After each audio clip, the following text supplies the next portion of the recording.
Alhamdulillah, Alhamdulillah ala ihsanihi wa syukru lahu ala taufiqihi wa imtinanihi wa asyhadu an la ilaha illallah wahdahu la syarika lah ta'ziman li sya'nihi wa asyhadu anna Muhammadan abduhu wa rasuluh ad-da'i ila ridwanihi sallallahu alaihi wa ala alihi wa sahbihi wa ikhwanihi wa sallama tasliman katsiran.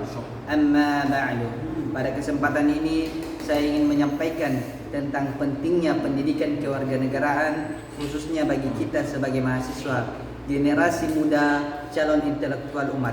Mengapa pendidikan kewarganegaraan penting?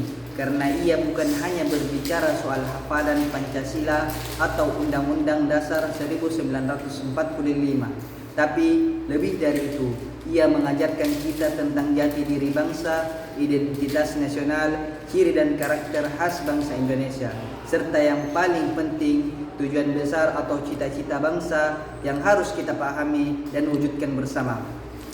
Pendidikan kewarganegaraan merupakan sarana pembentukan warga negara yang baik sesuai dengan cita-cita Undang-Undang Dasar 1945. Nilai-nilai yang diajarkan pun sejalan dengan nilai-nilai Islam seperti keadilan, amanah, musyawarah, serta tanggung jawab.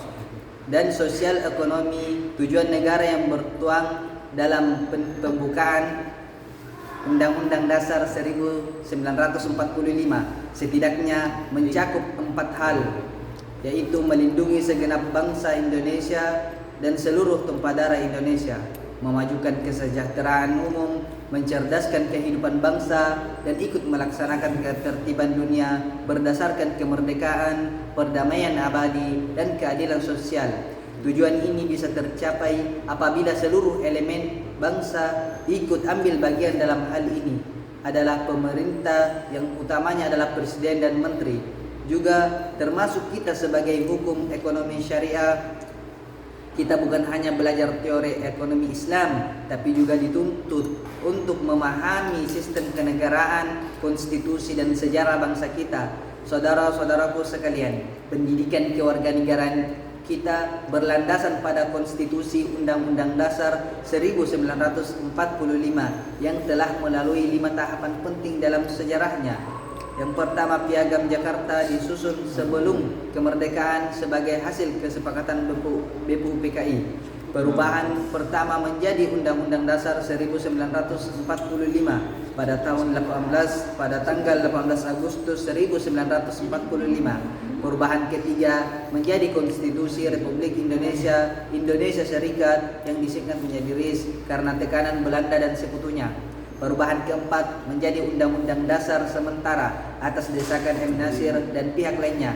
Perubahan kelima ke Undang-Undang Dasar 1945 melalui Dekret Presiden 5 Juli 1959. Setelah terjadi perdebatan antara tokoh-tokoh Islam yang ingin kembali ke Piagam Jakarta dan tokoh nasionalis yang menginginkan tetap pada Undang-Undang Dasar 1945, sebagai mahasiswa hukum ekonomi syariah, peran kita sangat strategis. Tujuan negara untuk memajukan kesejahteraan erat kaitannya dengan kesejahteraan ekonomi, dan disinilah letak kontribusi kita mewujudkan sistem ekonomi yang adil, berkah dan sesuai syariat. Nilai-nilai ini sejalan dengan sila kelima, yaitu Pancasila, keadilan sosial bagi seluruh rakyat Indonesia dan juga sesuai dengan ajaran Islam. Allah Ta'ala berfirman dalam surah Al-Baqarah ayat 168 yang artinya, wahai manusia, makanlah dan minumlah dari makanan yang halal lagi baik yang terdapat di bumi, dan janganlah kamu mengikuti langkah-langkah syaitan, sesungguhnya ia musuh yang nyata bagimu.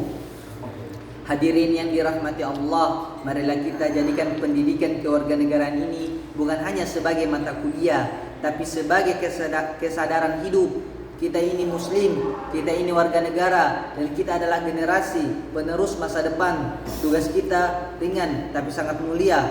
Semoga dengan ilmu yang kita pelajari, kita bisa menjadi pribadi yang kuat secara iman, luas secara ilmu, dan kokoh dalam sikap kebangsaan.